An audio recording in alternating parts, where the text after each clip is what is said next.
pour l'édification de tous. Donc, je vais laisser Jean-François.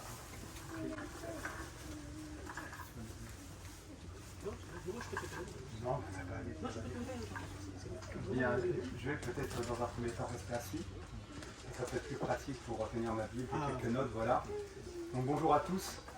Vraiment, je suis ému, j'ai le cœur qui bat très fort. J'ai le cœur qui bat très très fort, si on peut me dire, voilà. Je pense que pour chacun d'entre nous, c'est une victoire d'être ici. L'ennemi aurait aimé que nous ne puissions pas nous rencontrer, nous voir aujourd'hui, passer ces moments ensemble. Et je pense que le plan de Dieu s'est accompli et Dieu a préparé de grandes choses pour nous. Je pense qu'effectivement, les barrières vont tomber. Parce que entre nous, il ne doit pas y avoir de timidité, il ne doit pas y avoir de barrière, que ce soit une barrière culturelle. Dans les jours qui ont précédé la rencontre, suivi des attaques, peut-être, ça a permis l'ennemi à chercher à nous empêcher d'être présents ici, de communier ensemble, de nous connaître et de louer Dieu. Donc pour ma part, on a attrapé une petite problème de tout, donc je vais tout faire pour être audible. Et si je tousse, ne m'en voulez pas. Ne m'en voulez pas, mais voilà, je pense que c'est une belle victoire. C'est une victoire, donc je rends grâce à Dieu pour cela, que vous soyez là et qu'on puisse être ensemble pour partager ces instants. Donc Jean faisait tout à l'heure référence à l'actualité. Et c'est vrai que nous sommes plongés dans des circonstances qui sont particulières aujourd'hui. Les circonstances qui sont particulières, on a vu ce qui s'est passé au cours de l'inauguration des Jeux Olympiques. Donc ça a atteint un niveau de blasphème et ça ne doit pas nous surprendre. Je pense qu'on va regarder aux Écritures par rapport à cet environnement dans lequel nous évoluons et ce que Dieu dit par rapport à cela. Est-ce que cela doit nous surprendre? Devons-nous être inquiets? Devons-nous être préoccupés par ce que nous voyons, par ce que nous entendons? Ou bien plutôt, devons-nous rendre grâce à Dieu par rapport à ce que nous voyons? Parce que nous verrons que Dieu avait tout prévu finalement, tout prévu. Tout ce que nous voyons aujourd'hui, alors effectivement nous sommes touchés. Parce que de voir un tel niveau d'abomination, de blasphème, validé par les hautes autorités de notre pays, mais nous regarderons à la parole de Dieu et je pense que nous allons tâcher de reprendre courage, de reprendre de la force et de balayer un peu cette tendance dans laquelle nous étions, parce que jusqu'à aujourd'hui, je pense que la chose n'a pas été finalement digérée. Parce que si on parle encore de ce que nous avons entendu, de ce que nous avons vu, de ce que le monde entier a vu, parce qu'en fin de compte, ce n'est pas au niveau local, ce n'est pas qu'au niveau national, ce n'est pas qu'au niveau français que ces genres de choses-là se passent, c'est au niveau international. Et nous avons tous été surpris. Donc je pense que nous allons regarder à la parole de Dieu, et sans vouloir trop rentrer dans l'actualité, alors effectivement, il y a eu la cérémonie d'ouverture des Jeux Olympiques d'hiver, mais on voit que beaucoup de choses se passent sous nos yeux aujourd'hui. Et je vous invite à reprendre vos Bibles et lire Matthieu 24. Vous verrez, j'en parlais avec un frère tout à l'heure, vous relirez Matthieu 24 ensemble. Ce n'est pas on ira dans Matthieu 24, mais vous le ferez individuellement pendant votre temps de lecture. Vous lirez Matthieu 24 et vous verrez un petit peu la chronologie. La chronologie, donc les événements, les faits qui vont se produire sous nos yeux et qui précéderont le retour du Seigneur Jésus-Christ. Donc ne soyez pas surpris, mais reprenez vos Bibles, lisez Matthieu 24 et vous verrez de manière chronologique comment les choses, dans tous les cas, vont se dégrader. Elles vont se dégrader. Donc béni soit Dieu pour notre présence. C'est une belle victoire qu'on soit là aujourd'hui. Je vous félicite tous parce que ça n'a pas dû être évident. Et je pense qu'on va passer des très très bons moments. Rapprochons-nous les uns des autres. Je pense qu'on vient de découvrir avec mon épouse, avec ma moitié, ma sœur, que finalement on avait des frères, des sœurs qui habitaient pas si loin que ça. Et que finalement, voilà, c'est le but de la rencontre. C'est ce que Georges avait dit. Il a dit, je ne fais que le rôle d'un entremetteur. Vous prenez l'initiative, allez les uns envers les autres. Parce que le but, c'est qu'une fois que Georges sera reparti aux États-Unis, c'est qu'ensemble, nous puissions tenir. Tenir ferme dans le mauvais jour. Résister dans le mauvais jour et tenir ferme après avoir tout surmonté, comme dit la parole de Dieu. Donc, j'aimerais que nous prenions nos Bibles et que nous allions en Ésaïe, chapitre 46. S'il vous plaît. Anxiogène peut produire de l'anxiété, de l'inquiétude et de la peur. et de l'étonnement. Et c'est ce que nous allons chercher à éviter, finalement, en tant qu'enfants de Dieu. Nous allons regarder et nous allons voir que, finalement, tout ce que nous voyons sous nos yeux, finalement, ce n'est qu'un accomplissement.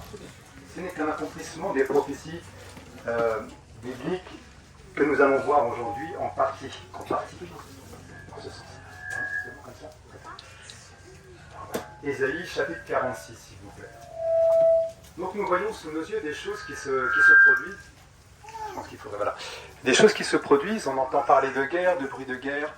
Aujourd'hui, en Afrique, en RDC, on voit que pour le contrôle des ressources minières, il y a un véritable carnage qui se passe, il y a un bain de sang qui se passe à l'est de la République démocratique du Congo. On voit qu'en Israël, là où marchait le Seigneur Jésus-Christ, on voit qu'aujourd'hui, voilà, c'est un véritable carnage aussi, un véritable bain de sang, encore une fois, je n'ai pas employé ce terme-là, mais des gens meurent, et la région entière pourrait être bouleversée. On parle de guerre entre l'Iran avec Israël qui serait soutenu par les États-Unis, donc on voit que tout pourrait très vite s'embraser, très vite s'embraser.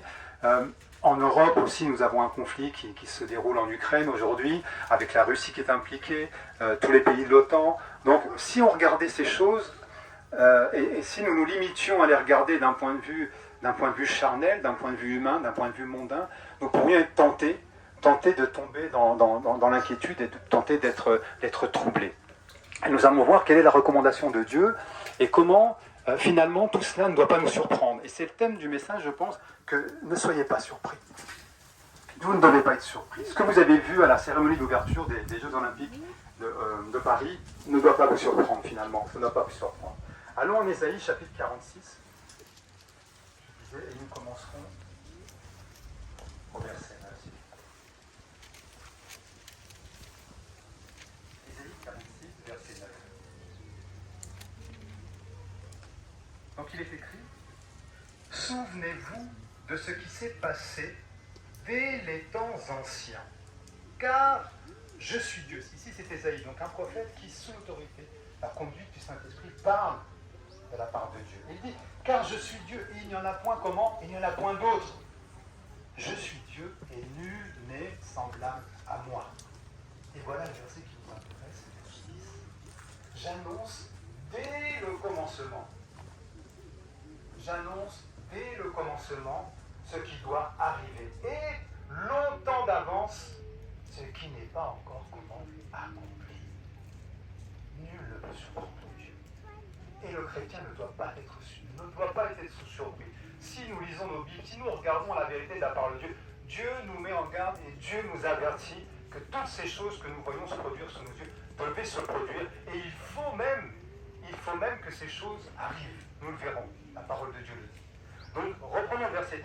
J'annonce dès le commencement ce qui doit arriver et longtemps d'avance ce qui n'est pas encore accompli.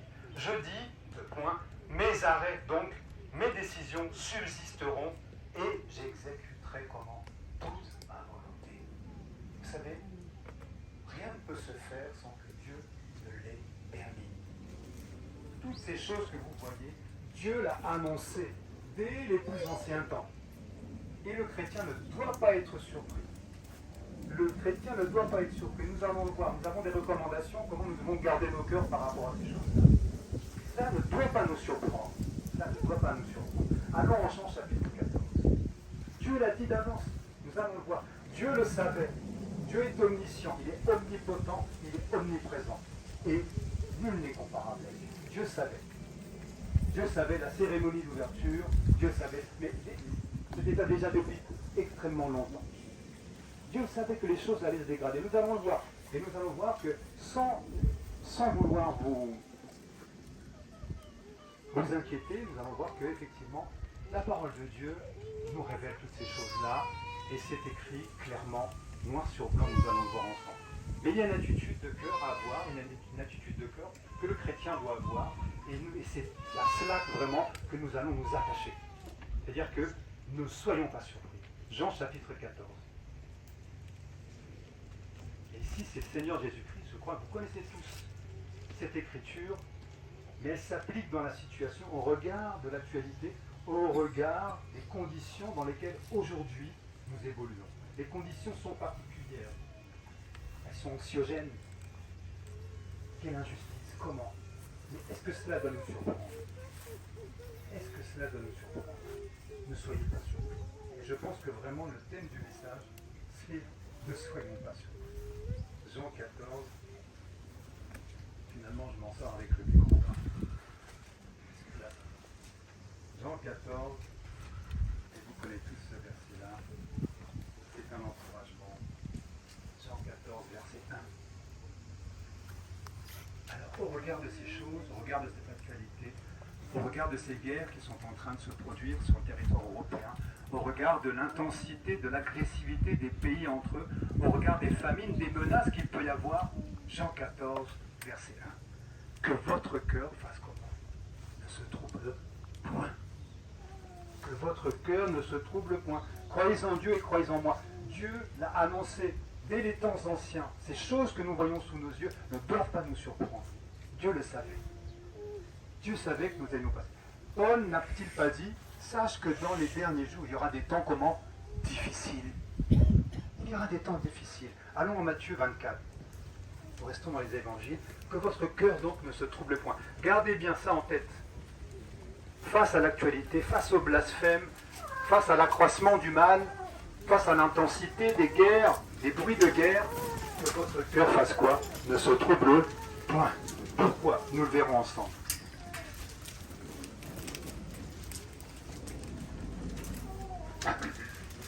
Matthieu 24. Et je vous encourage vraiment à lire Matthieu 24. Avec l'intelligence renouvelée, pas pour que vous puissiez vous préoccuper ou tomber dans l'inquiétude, parce que Dieu nous a fait une promesse. Que ton cœur ne se trouble point. Matthieu 24. Et je suis en train de brosser un petit peu le tableau pour vous démontrer les conditions dans lesquelles aujourd'hui nous sommes en train d'évoluer et comment les choses finalement vont évoluer. Est-ce que les choses vont évoluer dans le bon sens? Est-ce que les choses vont s'arranger? Est-ce que les choses vont rester telles qu'elles sont? Ou est-ce que les choses vont encore se dégrader? Voilà la question que nous devons nous poser. Puisqu'un processus est engagé, nous allons voir qu'un processus est engagé et que face à ce processus-là, devons-nous nous inquiéter? Devons-nous nous préoccuper? Ou bien devons-nous relever la tête? Et la réponse, nous la verrons dans la parole de Dieu. Matthieu 24, il est dit au verset 6, s'il vous plaît.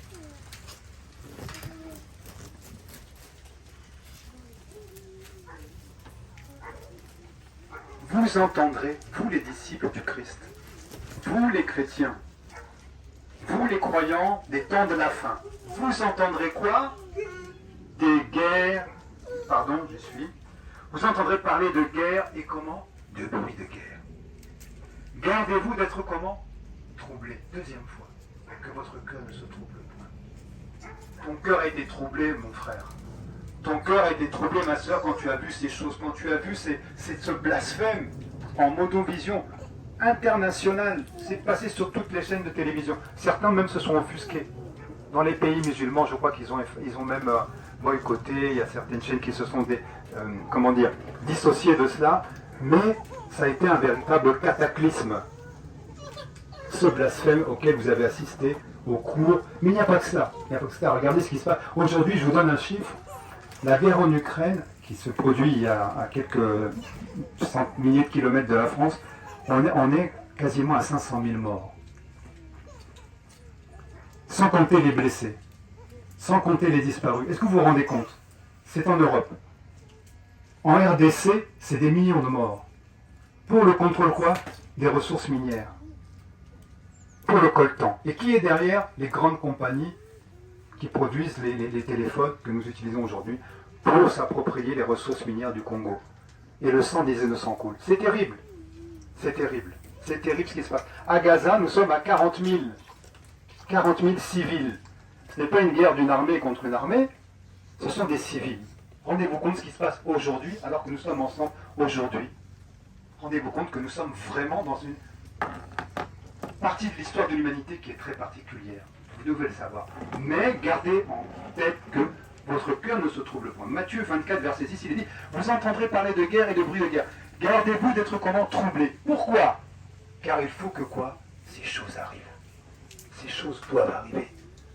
nous ne pourrons pas les empêcher. Quand bien même nous passerons du temps à genoux, bien sûr, nous pouvons prier pour les nôtres. Si nous avons des familles en RDC, des familles en Ukraine, peu importe, nous pouvons prier pour les nôtres, bien sûr, mais nous ne pourrons pas empêcher ces choses-là. Dieu l'a dit dès les temps anciens. Matthieu 24, verset 6. Allons au Romains chapitre 8, verset 22. Il faut que ces choses arrivent. Donc ce n'est pas un constat, je ne vous dis pas de baisser les bras. Je ne suis pas en train de vous dire d'être des femmes et des hommes qui sont finalement, qui sont résolus, qui se disent, bon, à quoi bon? Non. Au contraire, vous verrez que l'attitude de chrétien doit être complètement différente. Mais je suis en train de vous brosser un tableau pour que vous puissiez comprendre aujourd'hui dans quelles conditions, dans quelle séquence ou partie de l'histoire de l'humanité nous nous trouvons aujourd'hui. Que votre cœur ne se trouble point. Romains 8, s'il vous plaît, verset 22. Épître aux Romains. Vous avez été troublés, mais sachez que vous n'êtes pas les seuls à être troublés. Et ce verset est merveilleux.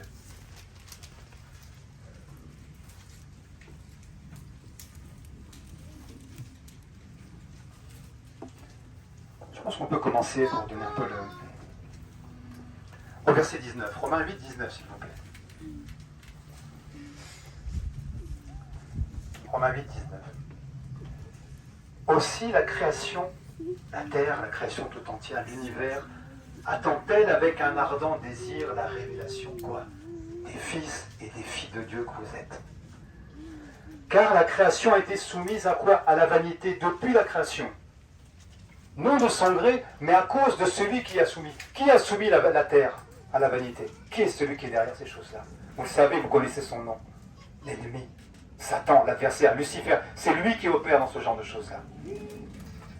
La création a été soumise à la vanité, non de son gré, mais à cause de celui qui l'y a soumise, avec l'espérance qu'elle aussi sera affranchie de la servitude, de la corruption, pour avoir part à la liberté de la gloire des enfants de Dieu. Et le verset 22 nous dit, « Or, nous savons que, jusqu'à ce jour, la création donc, tout entière fait quoi? Soupire et souffre les douleurs de l'enfantement. » Vous êtes troublés. Votre cœur est troublé quand vous entendez ces choses, quand vous voyez ces choses. La terre elle-même qui porte, sur laquelle nous sommes nés, la terre, la création tout entière soupire. Elle n'attend qu'une chose, c'est la révélation des fils de Dieu. C'est qu'un jour le Christ vienne et que toutes ces choses puissent s'arrêter.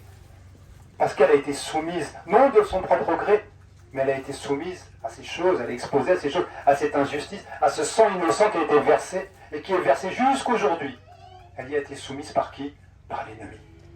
Mais que ton cœur, mon frère, que ton cœur, ma sœur, ne se trouble point. Retournons en Ésaïe.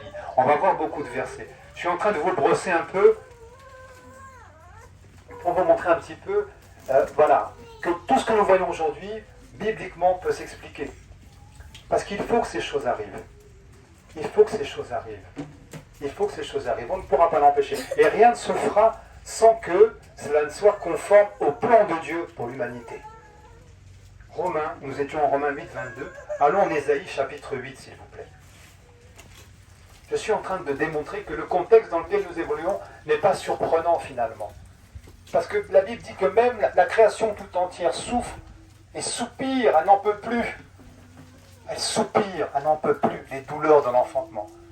Je n'ai pas subi les douleurs de l'enfantement, on a nos sœurs qui sont ici, nos mamans qui sont à nos côtés, et je pense que c'est quelque chose de compliqué. Mais la création, rendez-vous compte, la création, la terre tout entière, elle soupire, elle n'en peut plus. Elle a envie que ça s'arrête. Elle aimerait que ça s'arrête. Mais ces choses doivent comment? Arriver. Ésaïe chapitre 8.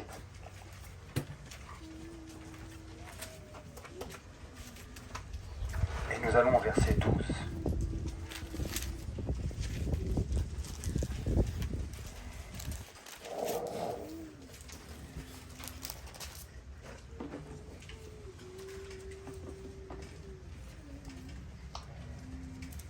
Alors il est dit, n'appelez pas, oh, toi qui connais Dieu, toi le chrétien, toi l'enfant de Dieu, n'appelle pas comment? Conjuration, tout ce que ce peuple appelle comment? Conjuration.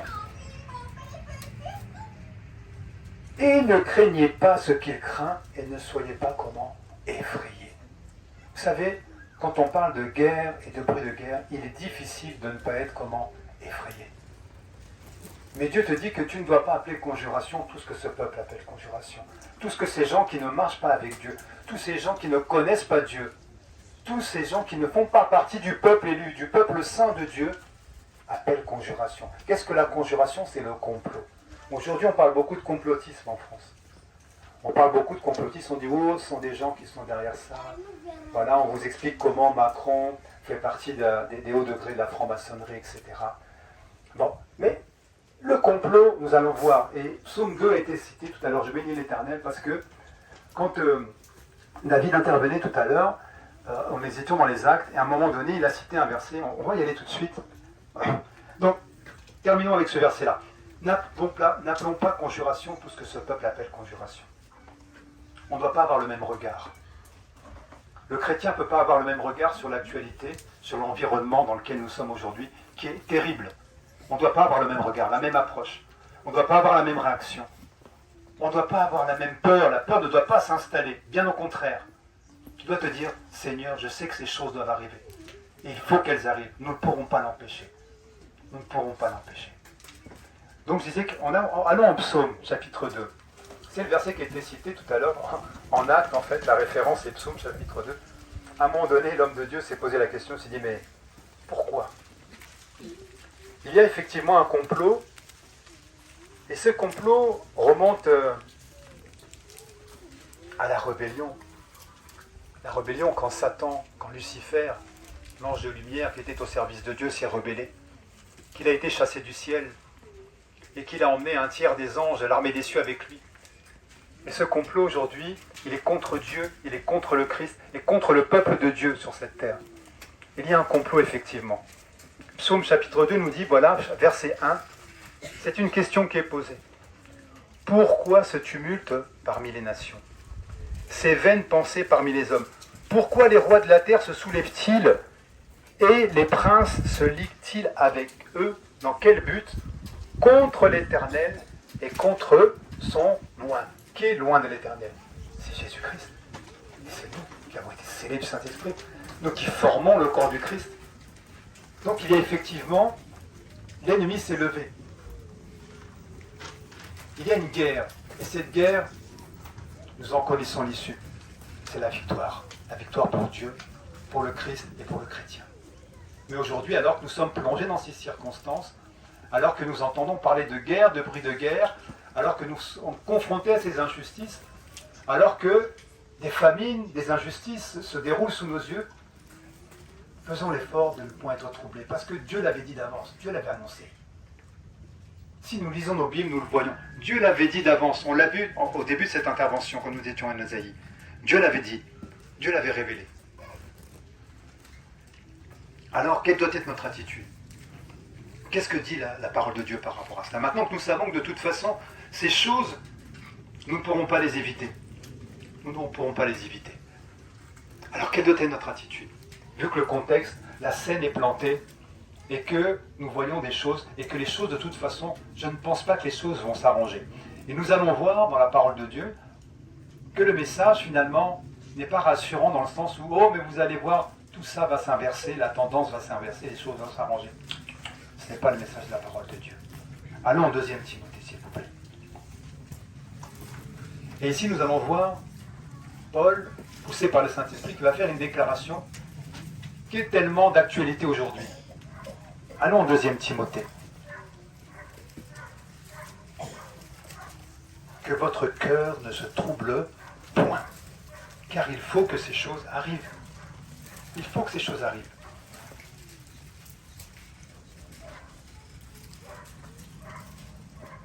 « 2 Timothée chapitre 3.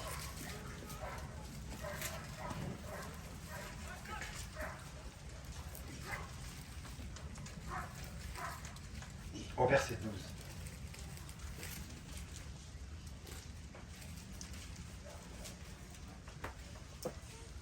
Et je pense que nous sommes tous concernés par ce verset. Si nous sommes ici, c'est qu'effectivement, nous avons tous un cœur, nous sommes disposés et nous avons à cœur de vivre pieusement. Mais qu'est-ce que dit la parole de Dieu? Or, tous ceux qui veulent vivre comment pieusement Jésus-Christ seront comment? Persécutés. Ils seront persécutés. Vous savez, il y a différentes formes de persécution, de harcèlement. Ce que nous voyons là, quand on s'attaque au symbole qu'est le Christ, au symbole qu'est la scène, pardon, la Sainte Seine, quand on s'attaque à l'Éternel, à son nom, à Jésus-Christ, à l'Église, quand on s'attaque au mariage, l'institution établie par Dieu, ce sont des persécutions morales, mentales, qui s'exercent contre nous. Ce sont des persécutions, mais ça ne doit pas nous surprendre. Parce que le verset 13 nous dit « Mais les hommes méchants et imposteurs avanceront comment ? Toujours plus dans le mal. » C'est-à-dire que c'est un processus. C'est un processus. Et là, j'espère, mes frères et mes sœurs, que je ne suis pas en train de vous inquiéter. C'était peut-être pas le message que vous attendiez, mais nous devions traiter ce sujet-là. Parce que l'actualité est ce qu'elle est. Et nous allons voir, donc je brosse le tableau pour vous dire que les hommes méchants et imposteurs avanceront comment ? Toujours plus dans le mal. Il n'y aura pas de retour à la normale, finalement. Les choses ne vont pas s'arranger. C'est un processus qui est irréversible. Et tant que nous avancerons vers le retour du Christ, tant que nous serons sur cette terre, nous allons voir de nos yeux les choses se dégrader. Les choses vont se dégrader. Mais alors, quelle doit être notre attitude de cœur ? Nous allons le voir. Allons, retournons en Matthieu 24. Donc les hommes méchants et imposteurs avanceront toujours plus dans le mal, égarant les autres et égarés eux-mêmes. Allons, retournons en Matthieu 24, s'il vous plaît. Je suis en train de brosser un tableau. Et après avoir terminé de poser un peu le tableau, je pense qu'on va en venir à nous. Quelle doit être notre attitude ? Que devons-nous faire ? Qu'est-ce que Dieu attend de nous au milieu de ces choses ? Matthieu 24, nous étions tout à l'heure en Matthieu 24, on retourne en Matthieu 24 que je vous encourage une fois de plus à lire. Parce que beaucoup de gens parlent des temps de la fin, effectivement, nous sommes dans les temps de la fin. Nous voyons de nos yeux et les choses sont en train de se dégrader et sont en train de s'accélérer. Je pense que pour les gens qui ont passé un certain âge, comme moi, comme Georges, les gens de notre génération, on a vu vraiment les choses se dégrader sous nos yeux. Vraiment le mal s'accroître. C'est quelque chose qui est flagrant. On se dit, mais comment une telle chose peut se passer aujourd'hui ? Comment aurions-nous pu imaginer, il y a 20 ans,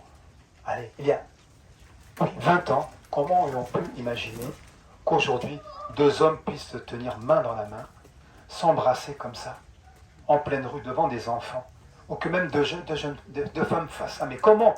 Et que ça soit encouragé même par des lois qui sont votées par nos autorités. Comment aurions-nous pu imaginer une chose pareille ? C'était pas possible. Oh, c'était pas possible. Matthieu 24.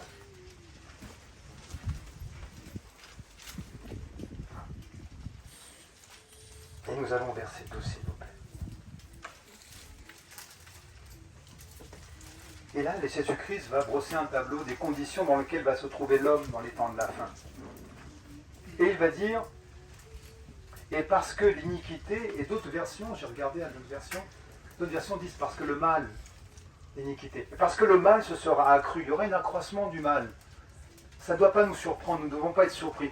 Et parce que le mal se sera accru, la charité du plus grand nombre se refroidira. Et c'est ce que nous voyons aujourd'hui.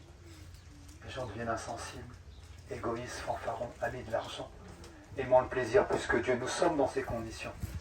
C'est les conditions dans lesquelles nous évoluons aujourd'hui. Et nous avons vu que en peu de temps, les choses se sont dégradées. En peu de temps, les choses se sont accélérées.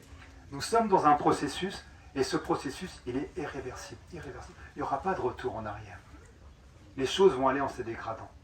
Mais nous devons relever la tête. Et nous ne devons pas laisser ces conditions dans lesquelles nous évoluons pervertir nos cœurs, nous décourager ou nous troubler. Nous devons vraiment renouveler nos intelligences et regarder au fait que Dieu n'est pas un homme. Nombre 23, verset 19 dit « Dieu n'est pas un homme pour mentir, ni un fils d'homme pour se repentir. » Ce que Dieu a dit s'accomplira. Ça s'accomplira. Nous ne pourrons pas l'empêcher. Psaume 94. Comment Dieu voit les choses ? Nous allons le voir. Et quelle doit être ton attitude ? Psaume 94. Comment Dieu voit ces choses-là ?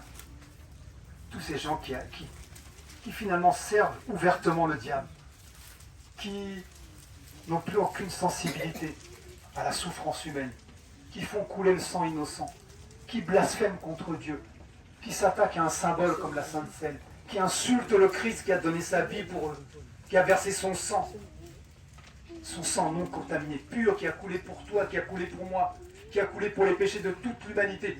Dieu a répondu aux problèmes, aux besoins de l'homme en envoyant son Fils Jésus-Christ. Et ces gens se permettent d'insulter le Christ. Mais est-ce que vous êtes conscients de ça? Je crois qu'ils ne sont même pas conscients. Nous sommes au psaume chapitre 94. Allons, verset 17.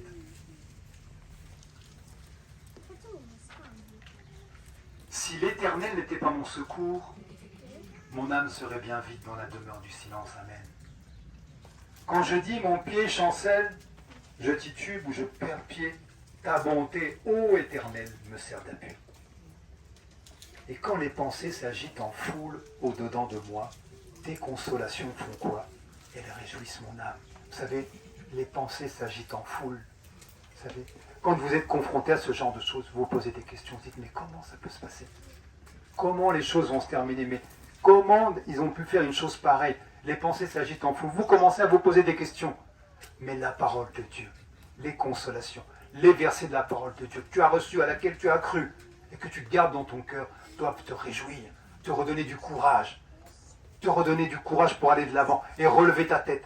Parce que ton cœur ne doit pas rester troublé. Tu peux recevoir un coup, tu peux être troublé, tu peux mettre un genou à terre, mais mon frère, ma soeur, il faut te relever. Nous avons été surpris.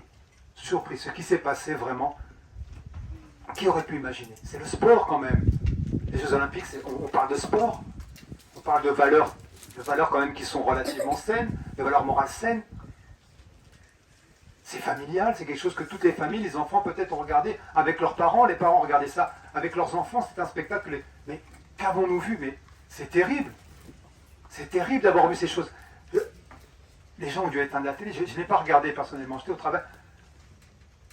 J'avais dit à ma femme, bon, j'ai dit à Grace, ma soeur, écoute, prenez le temps si vous voulez regarder quand même, parce que c'est quand même un événement, il faut savoir de quoi on parle. Je suis arrivé du travail, j'ai dit alors comment c'était? Elle a dit on a fait un bout de 2 minutes. Elle a dit on a coupé la télé, c'était pas possible, on a arrêté, au bout de 2 minutes on a arrêté. J'ai dit mais pourquoi? Elle m'a dit je vais t'expliquer. Et là j'ai compris. Son cœur était troublé. Elle a dit il faut mettre fin à ça. Il faut mettre fin à ça. Mais comment ont-ils pu faire une chose pareille? Alors quand les pensées s'agitent en foule, quand nous commençons à raisonner, à nous poser trop de questions, la consolation de la parole de Dieu doit rejoindre nos âmes. Mais comment Dieu voit les choses? Alors, allons au psaume chapitre 37. Et là, on va ouvrir une parenthèse un peu plus positive. Parce que c'est vrai que l'actualité n'est pas rassurante. Elle est parfois anxiogène. Elle est surprenante. Mais que ton cœur ne se trouble point. Tu ne dois pas être surpris. Dieu l'avait annoncé d'avance. Parce que tu n'es pas le seul. Même la création tout entière, la parole de Dieu, soupire. Elle n'en peut plus. Quand on soupire, c'est qu'on n'en peut plus. Et elle souffle les douleurs de l'enfantement. Alors que ton cœur ne se trouble point.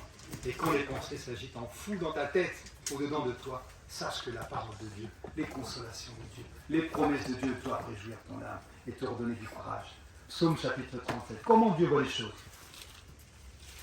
Vous savez, nul ne peut surprendre Dieu. Psaume 37. Psaume 37.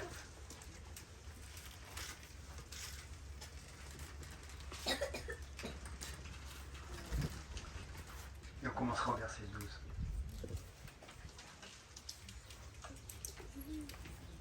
Le méchant forme des projets contre le juste. Vous voyez l'intention de l'ennemi toujours. S'attaquer aux croyants, s'attaquer aux chrétiens, s'attaquer aux enfants de Dieu. Et il grince des dents contre lui. Hein? Vous voyez? Mais comment? Le Seigneur fait quoi? Dieu se rit quoi? Du méchant. Est-ce que Dieu est troublé? Est-ce que Dieu est troublé? Vous pouvez me répondre, même avec la main. Dieu n'est pas troublé. Il se rit. Pourquoi? Parce qu'il voit que quoi? Son jour arrive. Il y a un temps pour l'éternel. À Dieu appartient la vengeance, à Dieu appartient la rétribution. Ces gens rendront compte. Ils rendront compte. Et quand ils seront face à Dieu, après avoir peut-être vécu sur cette terre, et qu'ils se retrouveront devant le trône de Dieu pour le jugement dernier, ils subiront la seconde mort. Ils seront jetés dans les temps de feu avec l'ennemi et tous ces démons qui seront jetés pour l'éternité dans les temps de feu et de souffle. Dieu se rit de méchants, car parce qu'il quoi? Parce qu'il voit que son jour comment arrive. Dieu savait, il sait que le jour du méchant arrive. Les méchants tirent le glaive, vous voyez les intentions du méchant? Ils bandent leur arc pour faire tomber le malheureux et l'indigent, pour égorger ceux dont la voie est droite. Mais qu'est-ce qu'il se passe? Leur glaive entre dans leur propre cœur. Le glaive, c'est l'épée. Et leurs arcs font comment? Ils se brisent. Mieux vaut le peu du juste que l'abondance de beaucoup de méchants. Car les bras des méchants seront comment? Brisés. Mais l'Éternel soutient les justes. Alors, Dieu se rit du méchant. Devons-nous être troublés? On ne va pas rire, ce n'est pas marrant. C'est pas ce que je suis en train de dire. On ne peut pas se réjouir de choses pareilles. C'est normal, nous avons un cœur, nous aimons Dieu. Nous avons un cœur disposé pour l'amour, pour la compassion, pour la bienveillance. Et quand nous voyons ce genre de choses-là, ça nous fait mal. Mais que ton cœur ne se trouble point. Ces choses doivent arriver. C'est un processus qui est irréversible. Donc il n'y aura pas de retour en arrière. Ces choses doivent arriver.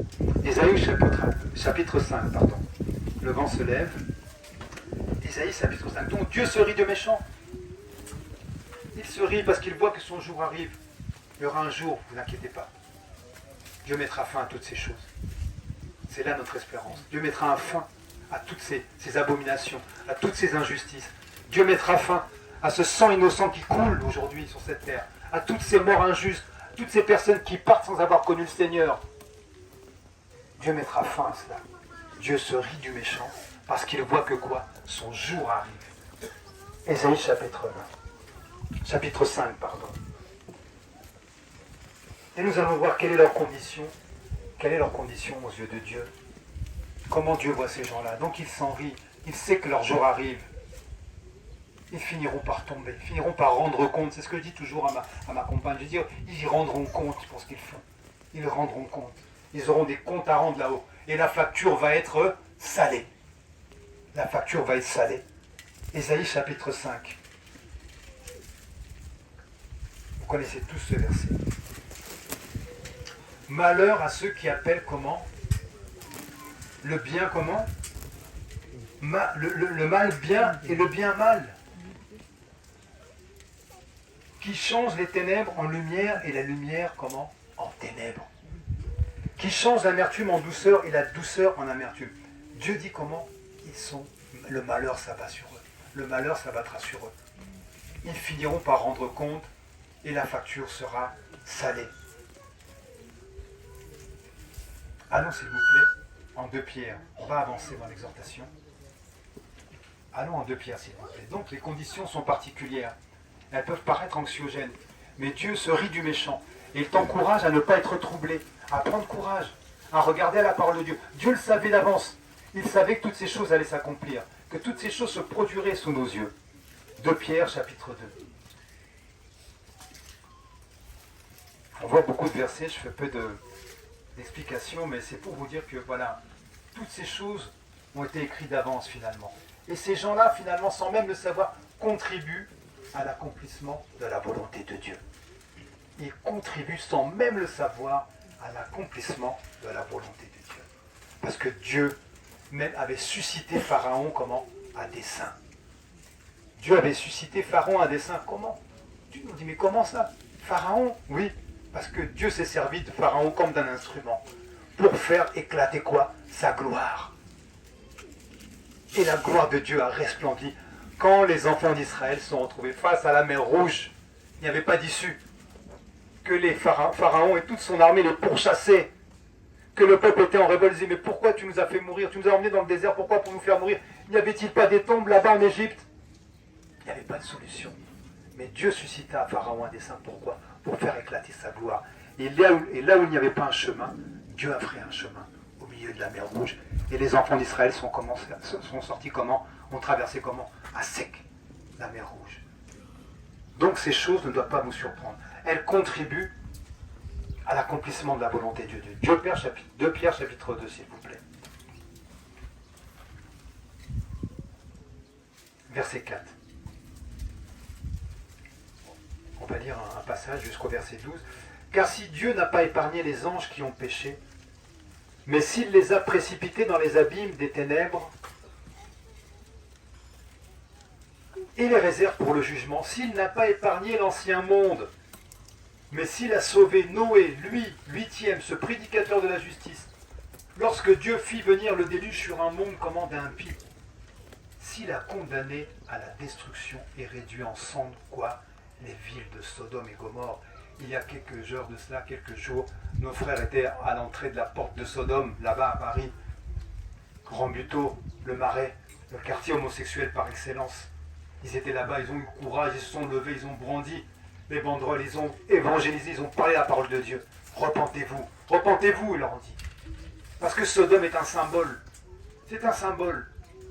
C'est un symbole. Et ils veulent rebâtir Sodome, que Dieu avait réduit comment? En cendres. Il avait effacé Sodome et Gomorrhe de la surface de la terre. Mais eux, dans leur rébellion, dans leur aveuglement, ils veulent rebâtir Sodome. Rendez-vous compte. Mais Dieu se rit de méchants, parce qu'il voit que quoi? Son jour arrive. Verset 6. S'il a condamné à la destruction et réduit en cendres les villes de Sodome et de Gomorrhe, les donnant comme un exemple, c'est un exemple aux impies à venir, et s'il a délivré le juste Lot, profondément attristé de la conduite de ces hommes sans frein dans leur dissolution. Et une autre version dit la débauche, sans frein dans leur débauche. Lot était profondément attristé. Le cœur de Lot était troublé de voir ce que ces hommes faisaient, ce que ces hommes pratiquaient. Lot était troublé, il était perturbé. Il était perturbé. Il ne savait plus comment faire. Il soupirait, il disait, mais comment ces hommes osent-ils faire de telles choses? Tu dois ressentir parfois, nous ressentons parfois, ce que Lot a ressenti en son temps et en son époque. Il était comment? Profondément attristé. Parce qu'il était confronté à ces hommes qui étaient sans limite, sans frein dans leur débauche. Verset 8. Car ce juste qui habitait au milieu d'eux tourmentait quotidiennement son âme, juste à cause de ce qu'il voyait et entendait de leurs œuvres criminelles. Mais verset 9. Le Seigneur s'est délivré de l'épreuve comment? Des hommes pieux. Des hommes pieux. Et réservé les injustes pour être comment? Punis au jour du jugement. Voilà. Le Seigneur se rit du méchant parce qu'il voit que quoi? Son jour arrive.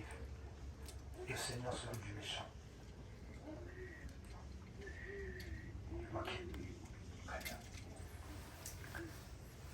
Verset 10. Ceux surtout qui vont après la chair dans un désir d'impureté et qui méprisent l'autorité.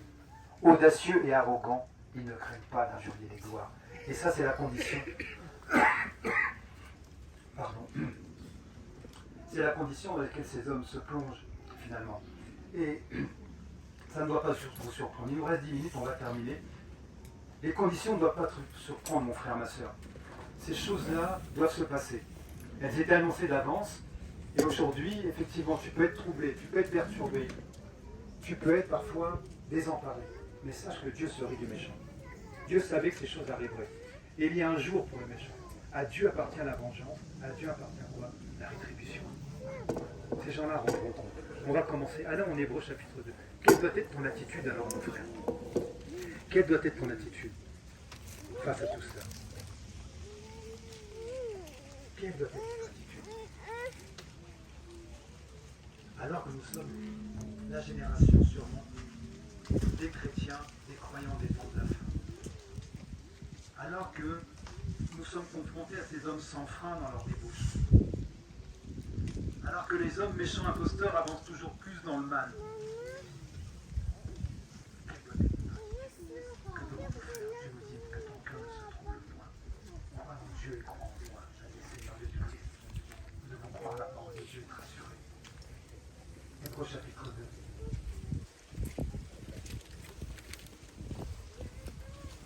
Ne laisse pas l'actualité, ne laisse pas les circonstances, les conditions dans lesquelles nous nous trouvons aujourd'hui, te perturber, te troubler, et t'emmener à partir à la dérive, non pas partir à la dérive. Hébreux chapitre 2, verset 1. Il est dit, c'est pourquoi, voilà quelle est ton attitude. Quand tu vois ces choses, tu es confronté à ces choses, c'est pourquoi nous devons d'autant plus nous attacher. Nous devons nous attacher. Nous devons nous attacher aux choses que nous avons entendues, de peur que nous soyons emportés comment? N'est-ce pas des émotions? N'est-ce pas l'actualité, comment dire,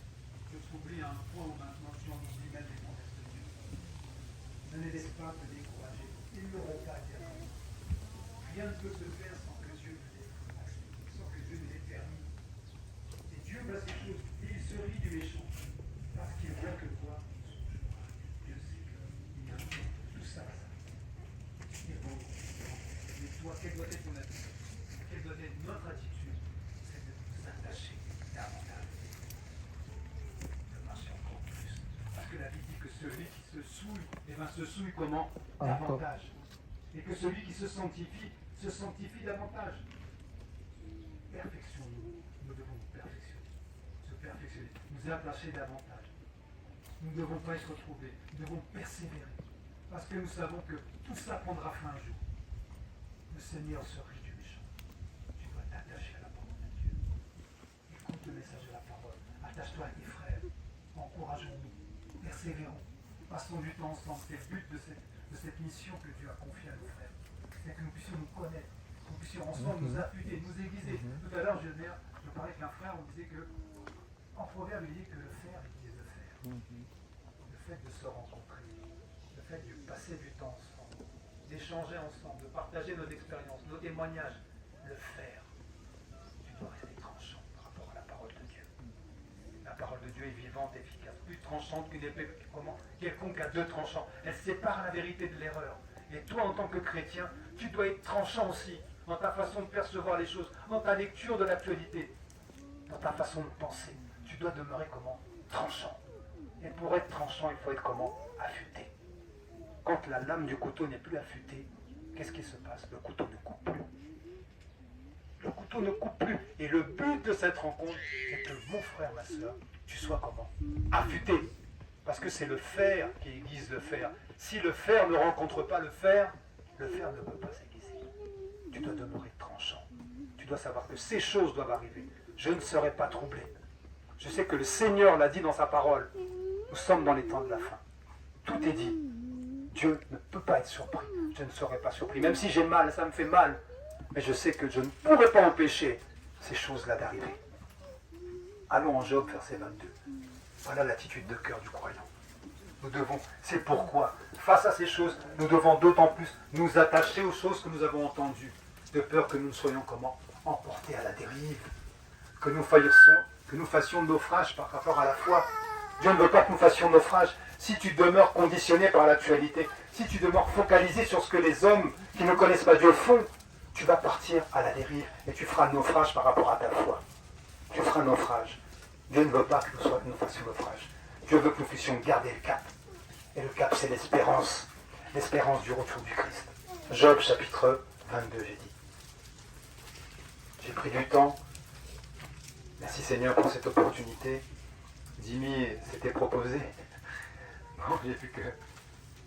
Alors Job, chapitre 22, je pense que Jimmy aura aussi la possibilité de prendre la parole. Selon la volonté de Dieu. Alors face à ces choses, face à ces circonstances, face à cette actualité, donc efforçons-nous de nous attacher. Gardons la parole de Dieu.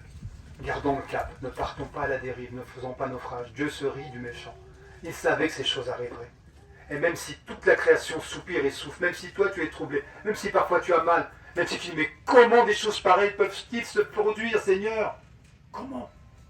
Tu dois dire qu'il faut que ces choses arrivent, que ton cœur ne se trouble point. Job chapitre 22. Encore une clé. Encore une clé. Job 22, verset 21. Alors mon frère, ma soeur. Job 22, verset 21. Il est dit quoi? Attache-toi donc, comment? À Dieu. Et tu auras comment? La paix. La paix, c'est le contraire du trouble, n'est-ce pas? Quand on est troublé, on n'a plus la paix. On a vu la chose, on a vu l'actualité, on a entendu les informations. On se dit, mais ça y est, j'ai perdu ma paix est partie, je suis troublé, je suis plus tranquille. J'entends les nouvelles du pays, je dis, mais Seigneur, comment ils vont faire? Je vois la guerre qui est en train de se produire là-bas en Israël, mais ça va dégénérer, qu'est-ce qui va se passer? Qu'est-ce qui va se passer demain? De comment allons-nous finir l'année? Non, ne te pose pas cette question. Il faut que ces choses arrivent. Attache-toi donc à Dieu. Et tu auras quoi? La paix. La paix, c'est le contraire, c'est l'opposé du trouble. Tu ne dois pas être troublé. Attache-toi donc à Dieu et tu auras la paix. Tu jouiras ainsi quoi? Du bonheur. Quelles que soient les circonstances, quelles que soient les conditions. Reçois de sa bouche l'instruction et mets dans ton cœur quoi? Ces paroles. Voilà. Tu effaces tout ça, toute cette actualité, tout ce qui peut te troubler, tout ce qui vient du monde. On a été enseigné dernièrement des merveilleux enseignements. Franck est là, la muraille. La muraille. Et j'en écoutais encore Georges, on écoutait dans la voiture avec Grace.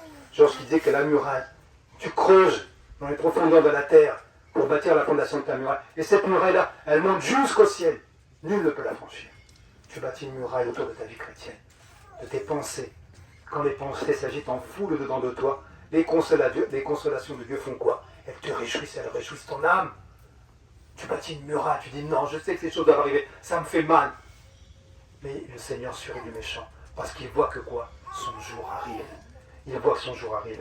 On est au verset 22. Reçois de sa bouche l'instruction et mets dans ton cœur ses paroles. Verset 26. Alors, tu feras du Tout-Puissant quoi? Tes délices. Tu élèveras vers Dieu ta face. Tu le prieras et il t'exaucera.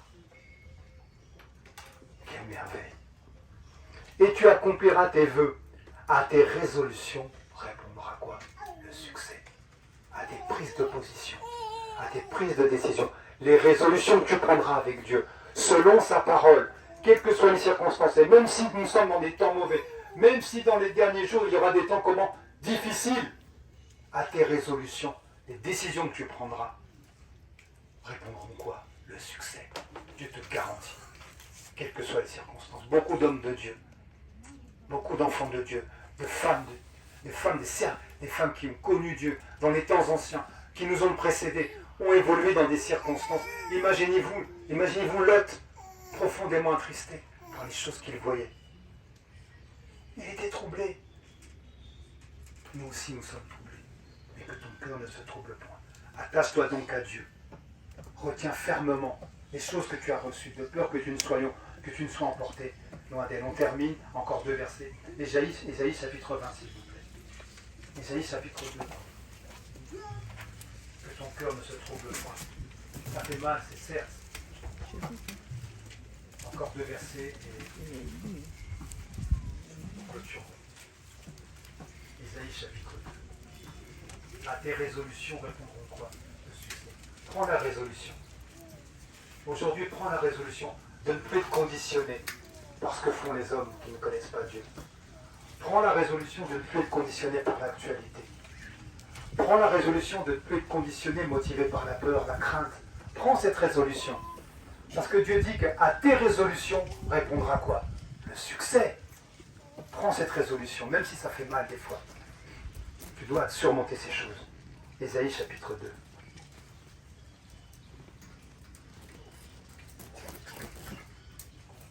Et voilà. Verset 11. L'homme au regard hautain sera comment? Abaissé. Et l'orgueilleux, tous ces orgueilleux, ces gens au regard hautain que vous voyez là, qui sont ligués contre l'Éternel et contre son oint, qui provoquent ce tumulte parmi les nations, sache que ils seront comment? Abaissés. L'orgueilleux sera comment? Humilié.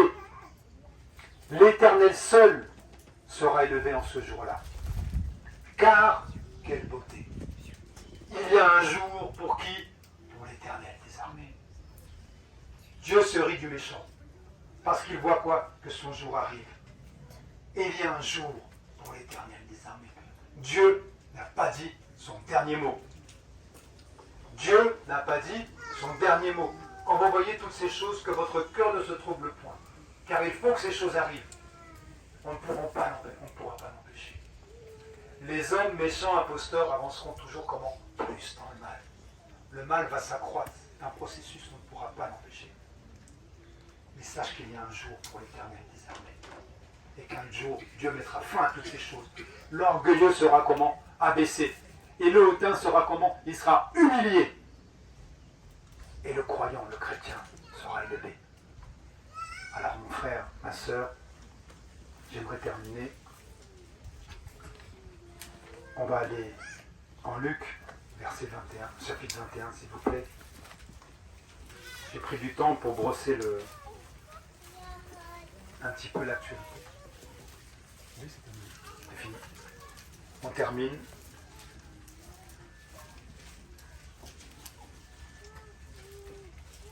Luc 21. Quelle doit être ton attitude? Tu ne dois pas être surpris. Tu ne dois pas être surpris que ton cœur ne se trouble point. Attache-toi donc à Dieu et tu auras la paix. Luc, chapitre 21.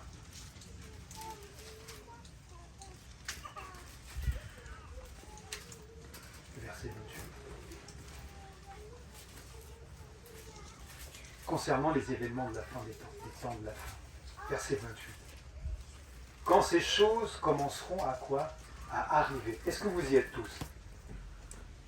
Est-ce que vous êtes sur ce verset? Gravez ça dans vos cœurs. Quand ces choses commenceront à arriver, baissez la tête, cherchez la fente des rochers, allez vous cacher, lamentez-vous, soyez dans le trouble, dans la peur, dans l'inquiétude, dans l'anxiété, partez en courant. Quand ces choses commenceront quoi? Quand ces choses commenceront à arriver, faites une chose, redressez-vous, élevez vos têtes, parce que quoi? Votre délivrance fait quoi? Approche.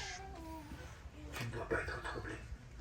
Même si cette actualité parfois te trouble, te fait du mal, tu dois, mon frère, ma sœur, savoir que il y a un temps pour l'éternel. Et Dieu se rit du méchant parce qu'il voit que son jour arrive.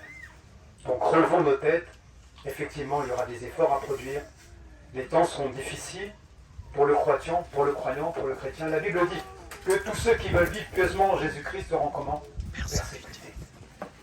Alors tenons ferme, résistons dans le mauvais jour et tenons ferme après avoir tout surmonté. Que Dieu bénisse vos cœurs.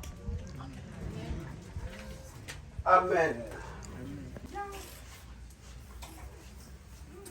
Alors, je rends grâce à Dieu pour cette exhortation de Jean-François. Jean-François qui a toujours des exhortations bien structurées, vous avez déjà remarqué, et tellement structurées que lorsqu'il a dépassé un peu le temps, c'est pas évident de l'arrêter. Parce qu'on se dit que là, on va être la cause de l'ébranlement de tout ce que Dieu a prévu. Donc, je n'ai pas osé m'aventurer dans ce terrain-là, m'opposer au Saint-Esprit. Et j'ai laissé Jean-François tranquillement poursuivre, nous nourrir, nous donner ce que Dieu avait prévu, ce que Dieu lui a mis à cœur. Alors, je vais laisser... Oui, je vais laisser Georges dire quelque chose. Juste pour un petit témoignage, il n'y a pas de petit témoignage. Il y a quelques semaines, nous préparions cette rencontre. J'ai voulu contacter Jean-François pour lui dire, Jean-François, est-ce que tu peux nous préparer un enseignement sur les éléments des temps de la fin? Je veux le contacter, la mettre lourde. Je me suis dit non, je ne le contacte pas. Si c'est la volonté de Dieu, il va enseigner. Et c'est exactement ce qu'il a enseigné. Amen, amen, amen, amen, amen, amen, amen. Gloire à Dieu. Gloire à Dieu. Alors, nous allons, dans quelques, on a atteint là et donc nous allons faire une petite pause, comme je disais déjà auparavant, pour voilà, mieux se connaître. Et il y en a parmi nous qui viennent de très loin. Cela permettra aussi vraiment de reprendre un peu de force, de boire un peu voilà, de l'eau ou un jus de fruits, ou pourquoi pas manger quelque chose. Et ensuite on poursuivra selon ce que Dieu nous mettra à cœur. Alors, j'ai juste une petite ou deux petites annonces à faire. La première, c'est que nous avons observé quelques mouvements un peu pendant...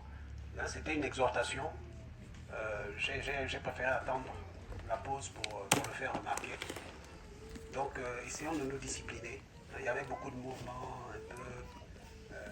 Les enfants, si c'est pas pour se rendre dans les toilettes, ce serait bien d'essayer de les faire asseoir, de les garder assis. C'est vraiment important. Et ensuite, et puis les sœurs, si c'est pas nécessaire, il y en a beaucoup qui se sont déplacées. Et il y en a quelques-unes qui parlaient quand même, malgré tout. Donc si on peut vraiment faire un effort de respecter, c'est tout ça qui va contribuer à ce que nous soyons richement bénis, nous soyons richement édifiés pendant ce temps que nous avons passé ensemble. Donc faisons tout pour respecter ça. Et j'ai mentionné les toilettes. C'est aussi important, essayons de maintenir, d'accompagner les enfants quand ils y vont, pour que celui qui passe après trouve le lieu propre.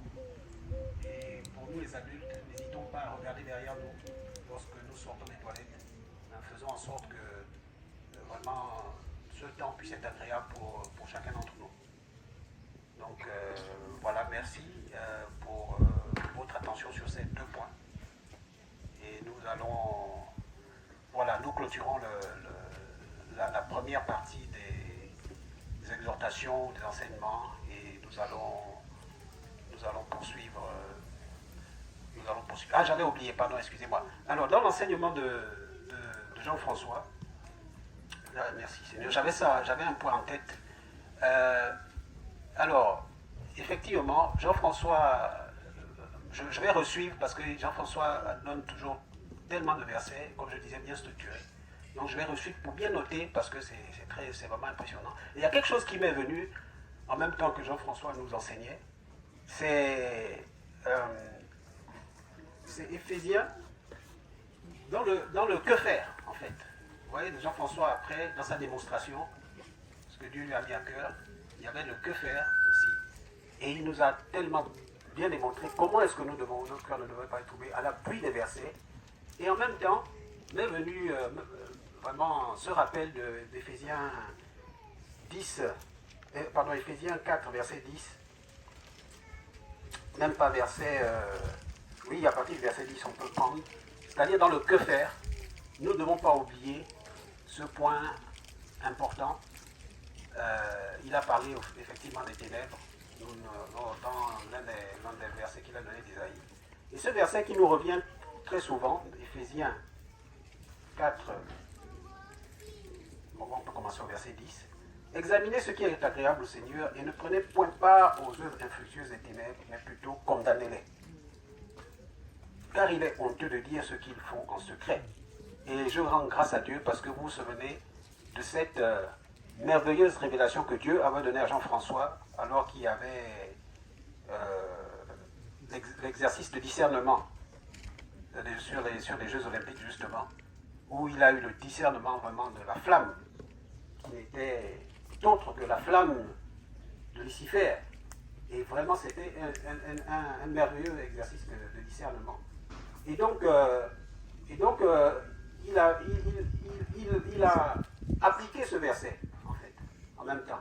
Il a appliqué ce verset de condamnation. Donc, dans son que faire aussi, je voulais juste mentionner que n'oublions pas ce verset qui est très important.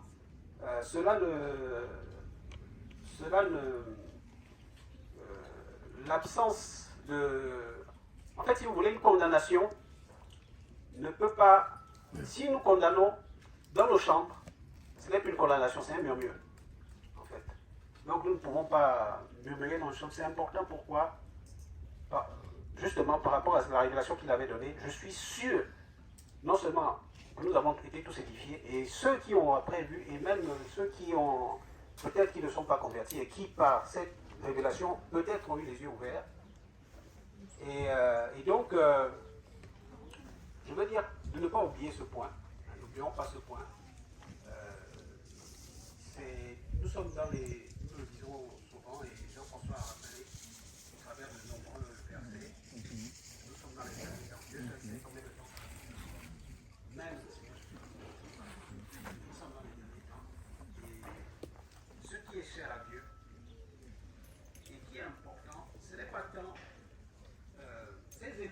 important. Mais Dieu aime sa création et Dieu aime, il veut voir vraiment celui, il veut malgré tout que celui qui est perdu, celui qui est dans les ténèbres, reçoive la lumière et ne périsse point. Donc, et comment faire? Eh bien, aussi en montrant, en montrant ses œuvres et ses œuvres, en les condamnant ouvertement, comme voilà, au travers ce que Dieu peut donner comme inspiration, la révélation que Jean-François a eue, ou toute autre condamnation qu'on a de temps en temps. Voilà, pour le salut des âmes, rien que pour le salut des âmes. Évidemment, tout cela, avec tout ce que Jean-François a donné, c'est-à-dire tout ce qu'il faut pour avoir un cœur qui ne soit point troublé, et qui fait que nous ne perdions pas notre foi et notre espérance, que nous ne soyons pas des chrétiens endormis, comme il est dit dans la suite d'Éphésiens, chapitre 4, verset 12, verset 13, pardon, ou 14. Réveille-toi, toi qui dors. Réveille-toi d'entre les morts, et Christ t'éclairera. Donc, voilà, c'était juste un point. Que Dieu soit loué. Nous rendons grâce à Dieu pour cette merveilleuse exhortation, cet enseignement de Jean-François, comme Georges l'a déjà mentionné. Alors, j'allais dire, nous sommes en récréation. C'est un peu ça. Nous sommes en récréation.